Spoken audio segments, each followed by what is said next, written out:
अच्छी बीवी नसीब से मिलती है, अच्छे इंसान को बुरी बीवी नहीं मिल सकती और बुरी औरत को भी अच्छा मर्द नहीं मिल सकता। अल्लाह तेरे साथ ज्यादती नहीं करेगा, कोई नहीं होगा साथ। तू उरूज पर होगा तो भी तेरे साथ कोई नहीं होगा, तू जवाल पे होगा तो भी तेरे साथ, तू मिजाज वाला होगा तो तेरे साथ तो होगा ही कोई नहीं।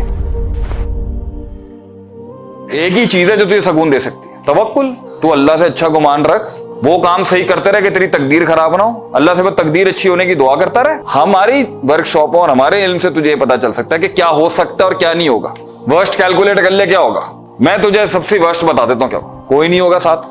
तू उरूज पर होगा तो भी तेरे साथ कोई नहीं होगा, तू जवाल पे होगा तो भी तेरे साथ, तू मिजाज वाला होगा तो तेरे साथ तो होगा ही कोई नहीं, तू जी हजूरी वाला होगा तो शायद तेरे साथ कुछ मिले। वैसे एंड में वफा नहीं मिलनी, कोई नहीं साथ होना। अच्छी बीवी नसीब से मिलती है और कुछ करम से मिलती है। अत्तय्यिबून लित्तय्यिबात वल मुनाफिकून वल मुनाफिकात वल मुशरिकून वल मुशरिकात। तो जिस तरह की तेरा होगा ना उस तरह की तुझे वोटी मिलनी है। मैं तुझे पहले बता दूं, अच्छे इंसान को बुरी बीवी नहीं मिल सकती और बुरी औरत को भी अच्छा मर्द नहीं मिल सकता। तो तुझे तेरी वजह से अच्छा मिलेगा, अल्लाह तेरे साथ ज्यादती नहीं करेगा। अगर तू ये आइडिया बना के आज कर लेना, मैं ठीक होना चाहता हूं, मैं कायनात के उसूल से चलूंगा, मैं अपनी मनमानी नहीं करूंगा, मैं अपने me myself and I attitude से दुनिया नहीं चलाऊंगा। जिस तरह दुनिया चलती है मैं वैसे ही चलूंगा, जिस तरह बड़े चले मैं वैसे ही चलूंगा, तो तेरे साथ पैड़ी नहीं होगी। मैं था जो कहता था मैं लाऊंगा दुनिया को पैरों के नीचे, ऐसा चीरा मारा है ना मुझे, फिर अल्लाह ने मुझे सिखाया है दुनिया पैरों में लाने का वल है एक।